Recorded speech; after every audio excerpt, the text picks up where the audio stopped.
parler de l'évolution au long cours du traitement des enfants par inhibiteurs les MAP kinase inhibiteurs. Une étude européenne grâce à ECHO.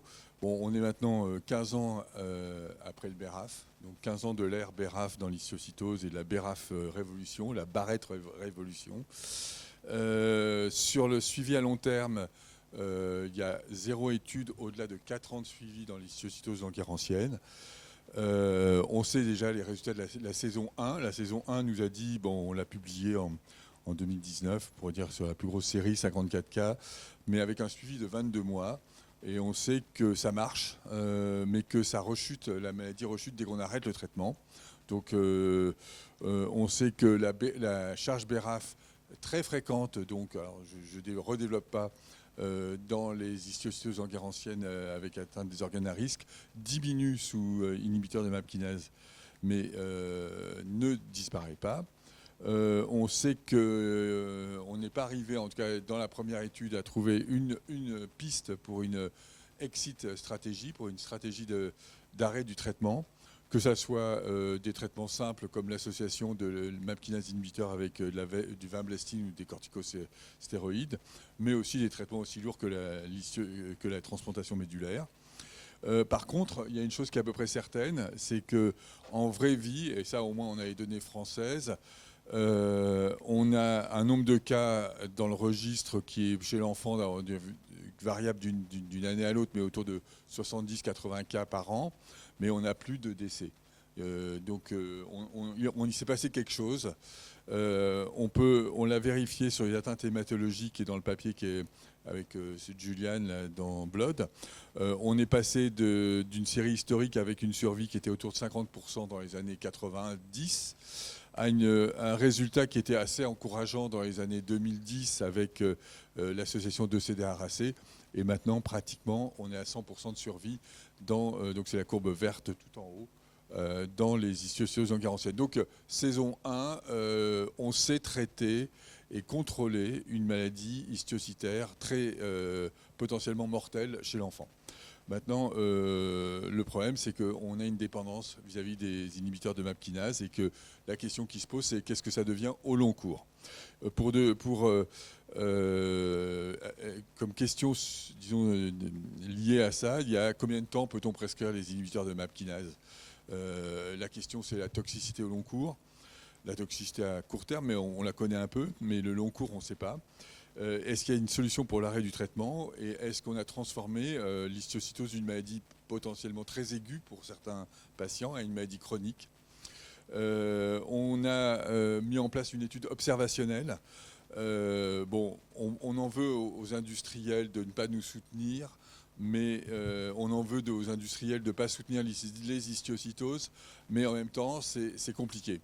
Et du coup, c'est compliqué. Puis il y a une chose que les industriels qui vendent des médicaments détestent, c'est qu'on a des nouveau-nés avec les histiocytoses ou des enfants de moins d'1 an. Et ça, c'est une population qui est toujours pratiquement exclue de tous les essais thérapeutiques. Ce qui fait qu'à ce jour, il n'y a eu que 2 essais thérapeutiques en 15 ans sur les inhibiteurs de MAP kinase chez l'enfant. Et je ne crois pas, à ma connaissance, d'essais thérapeutiques structurés. Alors, il y a Cobra qui va arriver, mais c'est à peu près tout, quoi. Il n'y a quand même pas des tonnes d'essais thérapeutiques, même si le gold standard pour nous tous, c'est l'essai thérapeutique randomisé double aveugle. Personne n'est arrivé à en organiser vraiment dans l'histiocytose. Et donc, on prescrit du hors AMM, hors indication de mise sur le marché. Et en même temps, on sauve des vies, quoi, ce qui est déjà pas mal. Le plus dans la période, c'est le fonctionnement d'ECHO qui nous permet de recueillir des données.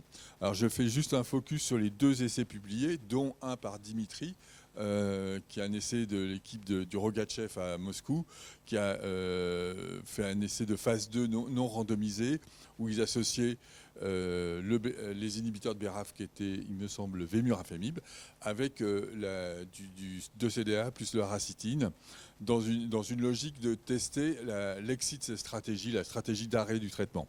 Alors il y a des résultats positifs, Il y a des résultats qui sont, je dirais, plus nuancés parce que le nombre finalement de patients vraiment réfractaires était limité. Mais c'est une série académique, donc non liée à un industriel, et qui a des critères d'évaluation qui sont reproductibles, mais qui étaient forcément de petits effectifs avec un suivi limité. Ce qui est un peu plus critiquable, bon, il y a une autre étude qui est publiée par les industriels et par Novartis, où ils ont ils montaient une étude avec des critères d'évaluation qu'on peut dire pas vraiment adaptés. Voilà, ils ont pris les critères de la société histiocytaire, mais et ils ont exclu les nouveau-nés, ils ont exclu les formes graves. Donc ils ont fait des critères qui sont très très compliqués à suivre en termes de reproductibilité, avec des résultats un peu surprenants, puisqu'ils n'ont que 76% de réponses, et très peu de détails sur ce qu'est l'extension de la maladie, et à 3 ans de suivi. Donc en fait, ça, c'est les 2 seules études qu'on a disponibles. Donc ça a validé l'idée qu'il fallait faire une étude observationnelle en regardant plein de paramètres en plus. Non seulement on est dans l'observationnel, mais on va récupérer des informations sur les marqueurs s'ils sont disponibles, comme la charge BRAF, les NFL, sur les schémas thérapeutiques qui sont associés ou non, la cible clinique, l'état des patients, la pharmacocinétique. On a pris le réseau ECHO, plus quand même quelques collègues qui se sont joints à nous du Maghreb, d'Argentine, d'Israël, du Liban, moins de 18 ans, pardon. Et des patients non inclus dans un essai thérapeutique. On les a inclus dans l'histiobase qui est a priori RGPD compatible. Il y a un consentement des parents pour la collection des informations. Et puis on a un cahier de recueil de données et on a recueilli les données. Ce qui est toujours quand même un peu compliqué parce qu'on travaille avec, vous verrez, 26 pays. Et recueillir des données de 26 pays, c'est compliqué. L'indication est la première clé d'analyse de ces données parce que l'indication des MAP kinase inhibiteurs est variable. Elle est bien sûr adaptée à chaque patient. Ça va de l'organe à risque, donc l'atteinte hémato-réfractaire, l'organe à risque les organes à risque négatifs à plus de 2 lignes de traitement, les atteintes pulmonaires isolées, les cholangites sclérosantes, les atteintes neurodégénératives, le diabète insipide. Donc ça faisait 6 indications avec des critères de jugement qui doivent être adaptés. On n'évalue pas pareil une atteinte neurodégénérative. Alors on a vu ça à la discussion ce matin, ou une cholangite sclérosante ou une atteinte pulmonaire par rapport à une atteinte des organes à risque. Donc il fallait des critères adaptés à chaque atteinte, à chaque indication, ce qui complique un peu les analyses et ce qui a compliqué aussi le travail de recueil et qui a justifié complètement à la fois, vous verrez plus loin, le travail de Dimitri sur les atteintes pulmonaires et le travail de Francesco sur les atteintes neurologiques, parce que forcément les critères de décision et d'évaluation ne sont pas les mêmes. Alors on a maintenant 288 patients qui ont été inclus dans cette analyse. On arrive même à 200, pratiquement 300, quoi, comme ça. On attend d'avoir 300 parce que ces 300, c'est un chiffre rond. Bon, on aime bien les chiffres faciles à retenir. La médiane d'âge au diagnostic, 1,3 ans, donc on a bien des petits. Il y a un suivi médian qui est de 3,5 ans, mais avec des suivis jusqu'à le plus âgé à 12 ans de suivi. C'est le premier patient traité. Ça fait 1102 personnes années. Les indications, alors schématiquement, il y a la moitié, c'est maladie RO+ réfractaire, donc les formes très graves du nourrisson. 26%, c'est les RO+, les RO- réfractaires, donc des formes plus atténuées mais réfractaires à la chimio. Et puis 3% d'atteinte pulmonaire, 16% d'atteinte neurodégénérative, 3% de cholangite sclérosante et 1% de diabète insipide. Avec une complexité, c'est que des fois, il y a plusieurs indications de traitement chez le même patient. C'est-à-dire que le patient peut avoir une atteinte d'organes à risque, plus une cholangite sclérosante, ou une atteinte pulmonaire, ou une atteinte neurodégénérative. Et puis finalement, on a quand même traité 5 patients en première ligne, qui sont des patients qui avaient d'emblée une maladie très grave. Et on sait, bon, il y a les publications maintenant qui disent que ces patients qui ont une présentation dramatique au diagnostic vont être réfractaires. Et donc il y avait des bonnes raisons d'anticiper le traitement.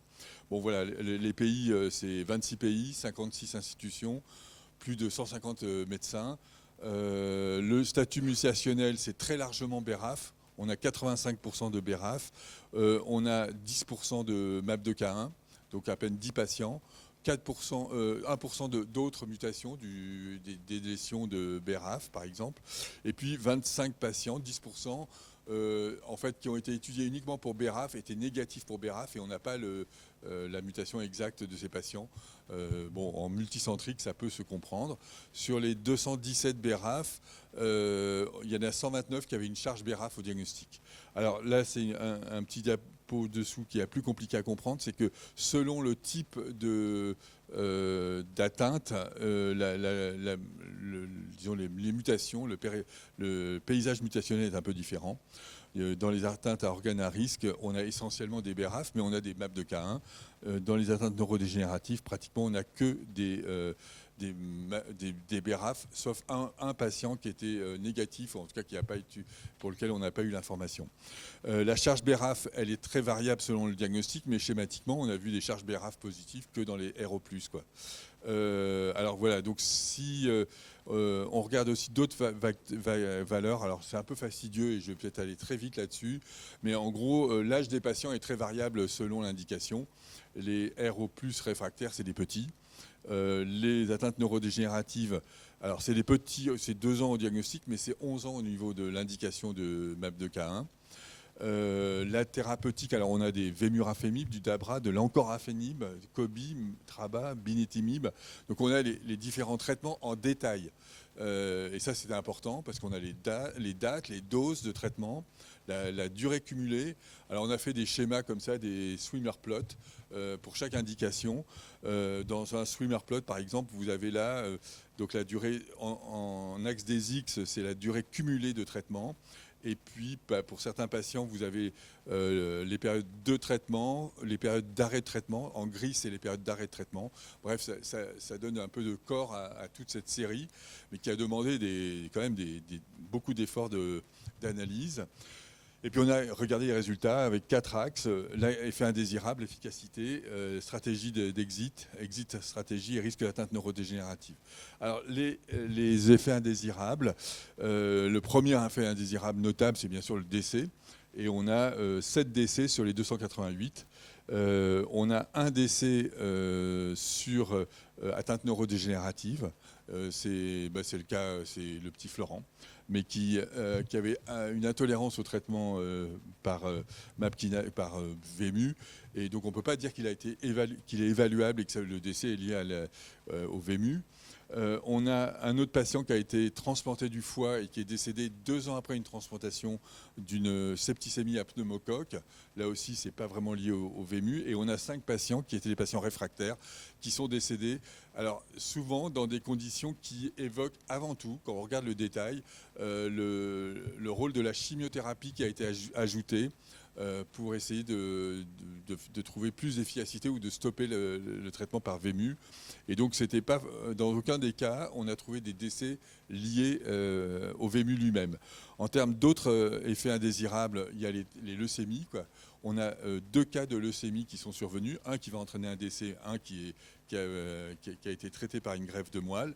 Mais dans les 2 cas de leucémie, en fait, myodysplasie, qui sont secondaires avec monosomie 7, c'est des patients qui avaient reçu une chimiothérapie dans l'exit stratégie avec du 2-CDA, plus de la racitine, plus de la clofarabine, plus du VP16, qui sont des médicaments qui peuvent induire des myélodysplasies. On n'a aucune myélodysplasie s'il y a une monothérapie par MAP kinase inhibiteur. Donc on a envie de penser, et la littérature laisse penser ça aussi, que l'association d'inhibiteurs de MAP avec une chimio, en particulier VP16 ou clofarabine ou 2-CDA, peut induire des myélodysplasies secondaires. On n'a pas vu de tumeur solide secondaire, ce qui est une grosse différence, même avec un suivi avec 1100 personnes années, comparé à l'adulte avec des atteintes cutanées qui sont presque à quoi? Dans le mélanome, on a 30% de tumeurs secondaires. Nous, on a 0% de tumeurs secondaires. On est embêté par contre par des rétinites.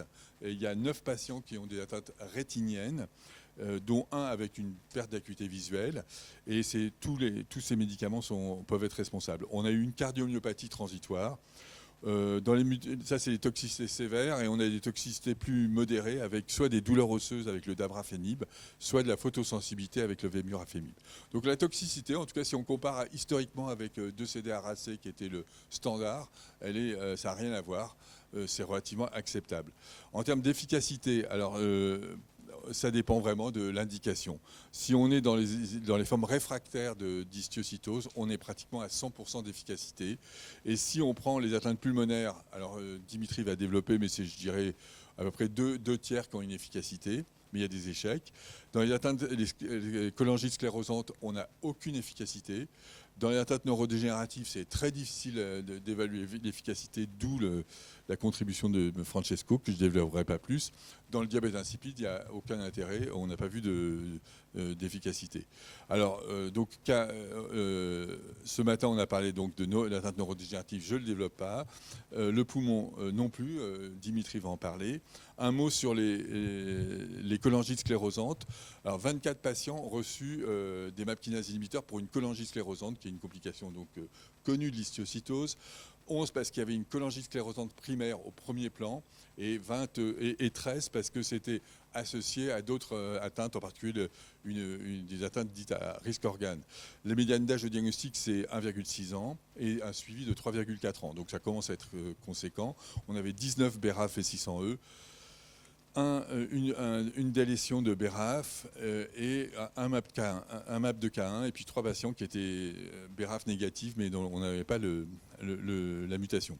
Les traitements, c'était soit du VEMU, soit du DABRA, soit du COBI, soit du Tramap. Alors on peut retenir qu'il n'y a eu aucun effet parmi les 11 patients qui avaient une cholangite primaire, aucun effet sur le foie. Et c'est des patients qui ont évolué vers une défaillance hépatique qui a indiqué une transplantation hépatique.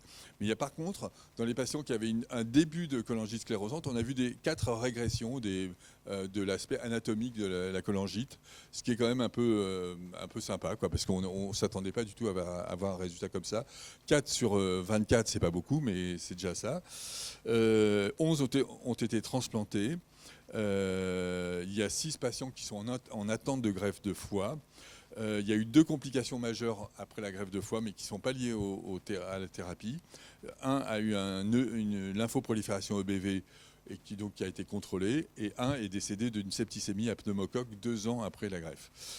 On a vu une rechute sur le greffon d'un patient pour lequel on avait arrêté le traitement en pré-greffe parce qu'il y a une inefficacité du VEMU.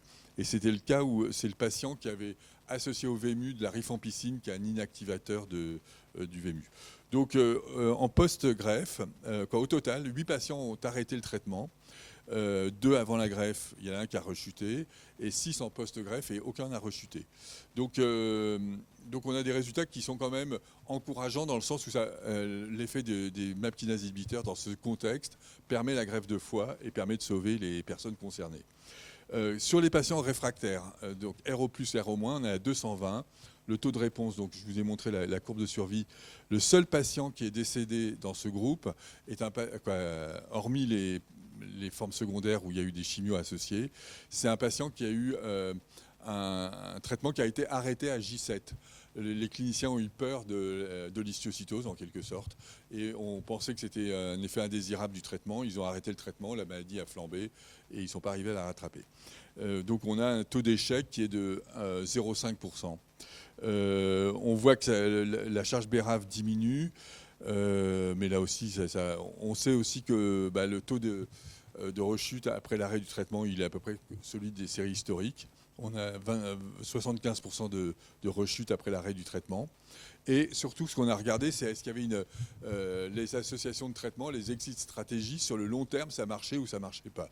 On sait qu'il y a moins de rechute après l'arrêt du traitement si on est RO- par rapport à RO+. On sait que la charge BRAF joue un peu, mais ce n'est pas non plus blanc et noir. Il y a quand même des zones de recouvrement, et l'âge des patients joue un peu, mais pas tant que ça. Donc on a regardé la thérapeutique. La thérapeutique, en tout cas sur une série finalement non tirée au sort. Sur le long terme, la monothérapie versus 2-CDRAC, monothérapie du MAP kinase inhibiteur versus 2-CDRAC, on n'a pas l'impression que ça change grand-chose. Peut-être sur le long terme, il y a un peu moins de rechute, mais vraiment donc les courbes en rouge là, c'est avec 2-CDRAC, et la courbe en bleu, c'est sans 2-CDRAC.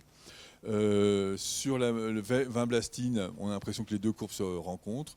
Sur le purinétol, il n'y a pas d'effet. On a regardé si Dabra versus Vémus changeait quelque chose, ça ne change rien. Les deux sont tous les deux aussi efficaces.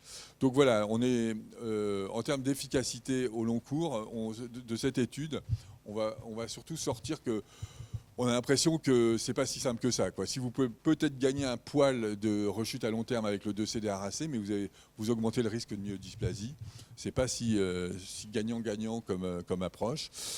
Le point important qui a été sorti de cette étude, c'est qu'on a vu des atteintes neurologiques secondaires. Et ce point n'est pas du tout mineur. Alors là aussi, on en a parlé ce matin, donc je ne reprends pas la méthodo de l'atteinte neurologique secondaire. On a regardé pour évaluer l'atteinte neurologique secondaire. Déjà, on a enlevé sur les patients qui étaient réfractaires, ceux qui étaient décédés de la maladie, 5. Il y a 235 qui étaient évaluables au long cours. 138 avaient des IRM de suivi. Et en fait, quand on a revu ces IRM et les comptes rendus, 7 avaient des atteintes neurodégénératives au départ, donc on les met de côté, même si c'était minime, ils en avaient un petit peu. Et 131 n'avaient pas d'atteinte du tout neurologique au départ, avec une IRM contrôlée. Et sur ces 131, on a vu 52 patients qui ont des atteintes neurodégénératives, 5 étaient symptomatiques, tandis que 79 n'avaient pas d'atteinte neurodégénérative. Le suivi des patients qui avaient une atteinte neurodégénérative est supérieur aux patients qui n'ont pas d'atteinte neurodégénérative, ce qui laisse penser qu'il est probable que malheureusement on va en avoir d'autres qui vont arriver quand ils sont suivis plus longtemps. Ça fait une courbe qui est quand même assez impressionnante. On a un risque à 3 ans qui est de 8 à 10%. Par là, et puis un risque à 5 ans qui est de 35%, mais quand même à 8 ans, on est presque à 75% de risque d'atteinte neurodégénérative. Et là aussi, on a regardé qu'est-ce qui favorisait ou non l'atteinte neurodégénérative. Là, on n'a pas trouvé grand-chose. Si je peux aller directement sur l'information, c'est que MAP2K1, les patients MAP2K1 n'ont pas d'atteinte neurodégénérative comparé aux patients qui ont une atteinte BRAF. Et donc, ils sont apparemment protégés, mais les MAP2K1, c'est 3% de notre effectif. Donc il y a quelques patients qui ne sont pas à risque, on ne sait pas pourquoi. Ensuite, on a regardé les approches thérapeutiques, si ces approches thérapeutiques pouvaient ou non éviter l'atteinte neurologique secondaire. Pour l'instant, ce n'est pas simple, on n'a pas trouvé. Et alors, juste une chose qu'on peut dire sur le suivi, c'est que sur le suivi à long terme, en tout cas, on avait repris 13 patients qui ont une atteinte neurodégénérative secondaire. Alors, Kay n'est pas là ce matin, mais il peut regarder ça avec les yeux critiques, les yeux de saint Thomas. Je ne crois que ce que je vois. Et nous, en tout cas, on ne voit plus l'atteinte neurodégénérative secondaire sur les IRM. Et les états des enfants se sont améliorés pour, au moins, alors, sur les 13, on en a 8 qui ont eu un nettoyage en quelque sorte de l'IRM. Et 4 qui étaient symptomatiques, dont 3 ne le sont plus. Donc on a l'impression quand même qu'il se passe quelque chose. Le point clé, c'est quand on adapte la thérapeutique, et c'est-à-dire en pratique quand on augmente les doses de façon à ce qu'il y ait une pénétration dans le système nerveux central. Mais là, j'arrive sur le topo suivant.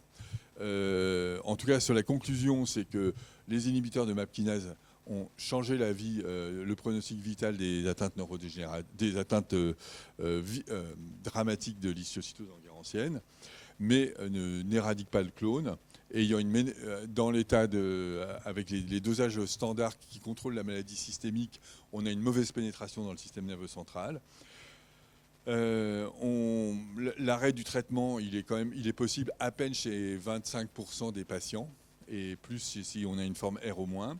Il faut suivre ces patients avec des IRM, et il y a nécessité d'un suivi en pharmacologie de ces patients. Et puis la coopération internationale est utile, et voilà. Alors juste, donc je suis assez content que ce papier, alors il va être soumis à JCO, mais il est déjà accepté en communication orale à l'ASCO, ce qui est quand même plutôt sympa comme papier. Donc voilà, merci.